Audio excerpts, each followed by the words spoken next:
यहाँ पूनम जी, हमारे बब्बू भैया जो भी दोराहे से सब आए हैं, सबको मेरी शुभकामनाएं है, बधाई है।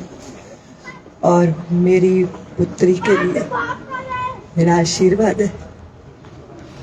वात्सल्य का जो मधुर तुमको दुलार मिला, भूल नहीं जाना उस लाड और प्यार को। माँ मौसी नानी से तुमको मिली जो लीक, भूल नहीं जाना उस शिक्षा संस्कार को। स्वर्णमयी पूज्य ससुराल तुमको मिली है, भूल नहीं जाना कभी प्रेम सत्कार को। सबका बढ़ाना मान, देना सदा सम्मान, जोड़ कर रखना दोनों परिवार को।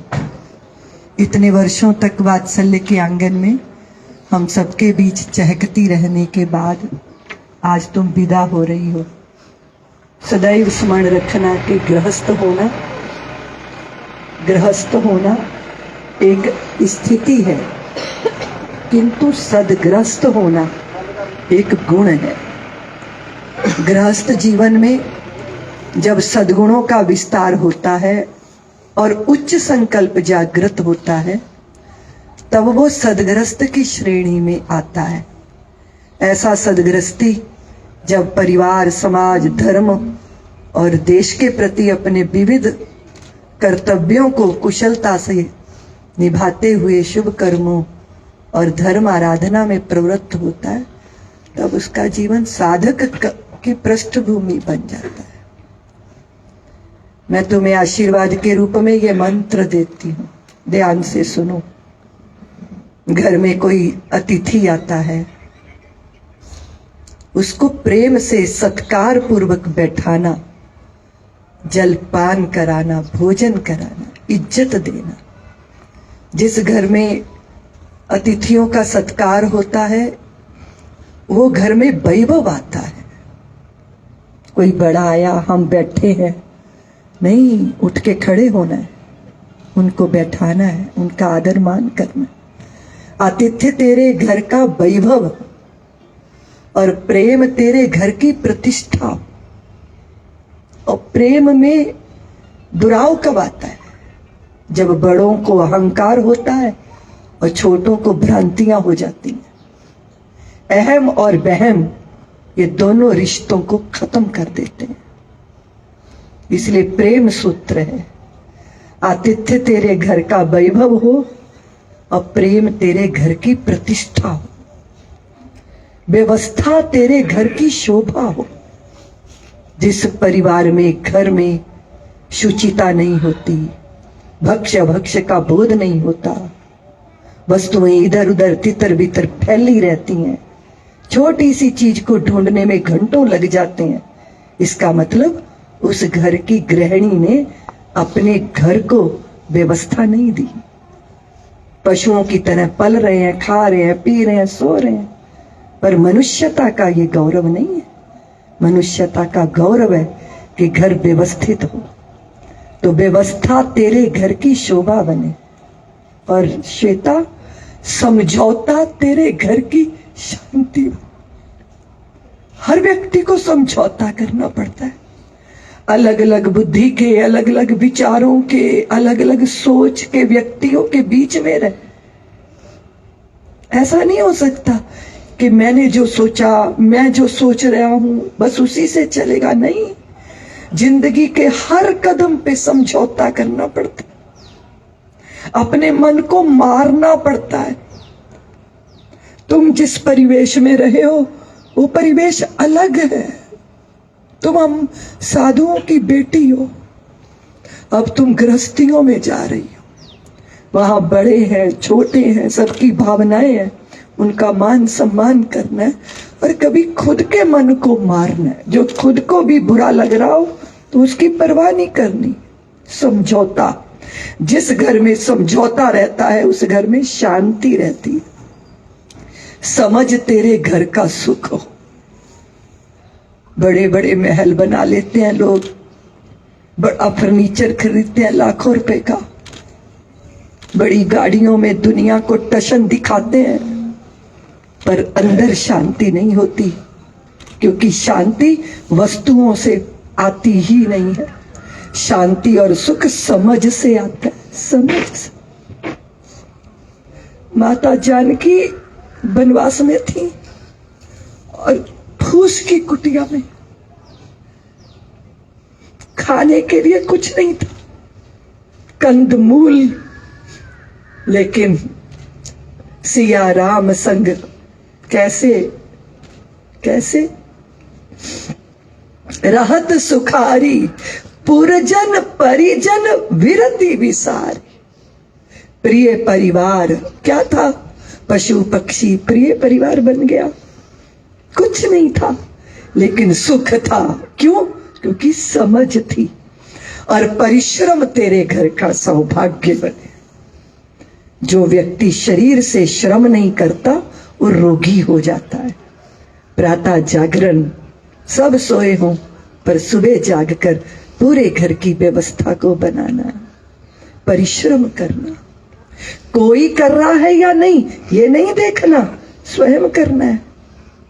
और जिस घर के लोग परिश्रमी होते हैं उस घर में सौभाग्य बरसता है। वो घर कभी ऋणी नहीं रहता, मोहताज नहीं रहता।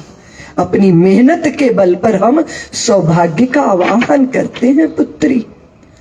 और एक बात और है पुत्री, विश्वास और प्रेम और शांति को खोजने के लिए कहीं बाहर जाने की जरूरत नहीं। जो सोचते हैं ना कि तीर्थ में जाएंगे तो शांति मिल जाएगी, शिमला जाएंगे, कुल्लू जाएंगे तो शांति मिल जाएगी, नहीं बेटा। विश्वास, प्रेम और शांति खोजने के लिए कहीं बाहर जाने की जरूरत नहीं होती, वो तो घर में ही रहती है। यदि स्नेह और शांति अपने घर में ना मिले तो समझ लेना वो संसार में कहीं मिलने वाली नहीं। और ये आपस में पति पत्नी के प्रेम और भरोसे से होता है। तुम दोनों के बीच की बात कभी तीसरे के पास अगर जाती है तो पति पत्नी के संबंधों में शिथिलता आ जाती है। कभी उसके स्वभाव की कमी, कभी तुम्हारे स्वभाव की कमी, दोनों मिलकर उसको एक दूसरे के पूरक बनना है। वो किसी तीसरे के पास जाएगी, ऐसा नहीं होना चाहिए। इसीलिए तुम्हारे लिए मायका ये तुम्हारी माँ का घर है, पर तुम्हारी समस्याओं के लिए नहीं। तुम्हारी समस्या का समाधान तुमने स्वयं करना है, अपने विश्वास से, प्रेम से, धैर्य से। और ऐसा अगर होगा तो हर पल हर क्षण तेरे कदमों में मंजिल तेरे चरण चूमेगी पुत्री। और एक बात और मेरी ख्याल रखना, जब स्नेह के तंतुओं से परिवार का पट बुना जाता है तब घर में शांति आती है। स्नेह के पट से, पट जानती हो ना, वस्त्र। हम सूत के धागों से दरी बनाते, चादर बनाते, लेकिन परिवार की चादर तो स्नेह के धागे से बंधती है। उस स्नेह, बड़ों का आदर, प्रेम। और एक बात और याद रखना श्वेता, उस घर का भोजन प्रसाद बन जाता है और उसका श्रम सेवा बन जाता है। और ऐसे आश्रम को हम गृहस्थ आश्रम बोलते हैं। और गृहस्थ आश्रम में उसकी महिमा ऐसी है श्वेता कि संत भी, साधु भी जब अपनी पुत्री को दुल्हन बनाकर अपने नारायण रूपी जामाता के बगल में बैठाते हैं तो पिता भी चरण छूते हैं, आदर करते हैं। और गृहस्थ आश्रम में से ही संतों का, शूरों का, वीरों का जन्म हुआ। माँ ने ही तो जन्म दिया साधुओं को, महात्माओं को, महापुरुषों को। कैसा पवित्र भाव चाहिए, कैसी सुंदर भावना चाहिए, तब ये हो पाता है। संपूर्ण वात्सल्य परिवार तुम्हारी विदाई की इस मंगल बेला में तुम्हारे साथ बिताई गई अनेक प्यारी स्मृतियों में भाव भी हो रहा। मैं स्वयं जैसे अपने हृदय के एक अंश को पूनम जी को समर्पित कर रही हूं, मेरे दिल के टुकड़े को अशोक जी के परिवार को सौंप रही हूं। तुम सब, हम सब की लाडली हो। विशाल चिरंजीवी हूं, तुम अखंड सौभाग्यवती बनो, विशाल को परम सुख दो, बड़ों को सम्मान से धन्य करो और परिश्रम करके अपने घर को मंदिर बना दो। मेरे आशीर्वाद है, गलती मत करना बच्चे, गलती नहीं करनी, और जब गलती हो जाए तो क्षमा मांगनी है। और ये बंधन नहीं होता मेरी पुत्री, ये कर्तव्य है।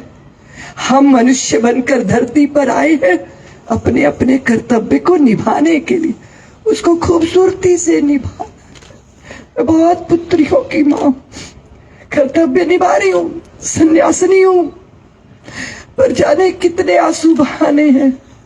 ये मेरा वात्सल्य, मेरे सपनों का गांव, मेरी अयोध्या भी है पुत्री, और मेरी जनकपुरी भी है। मेरी जानकियां यहाँ पलती हैं, और फिर कोई अयोध्या से राम आते हैं, मेरी सिया को, मेरी जानकी को अपने साथ ले जाते हैं। वृंदावन का ये वात्सल्य तीर्थ है पुत्री। मैं तुम्हें दहेज में कुछ नहीं दे सकती, पर वात्सल्य दे रही हूं। जो वात्सल्य दीदी माँ के दिल में है, वही वात्सल्य तेरी संपत्ति है, तेरा दहेज है, तेरी संपदा है। मेरा आशीर्वाद है, जगत की प्रत्येक सिद्धि और प्रत्येक सुख तुम्हें प्राप्त हो। बहुत बहुत आशीर्वाद है। आदरणीय भाई साहब से भी मैं निवेदन करना चाहती हूँ कि हमारी सेवा में कोई कमी रह गई हो तो आप हृदय में मत रखिएगा। बालक हैं, बच्चे हैं, कोशिश करते हैं अच्छा करने की, वही कोशिश की गई है। आप सब का कल्याण हो। कोटिशा शुभाशीषों के साथ श्वेता की दीदी।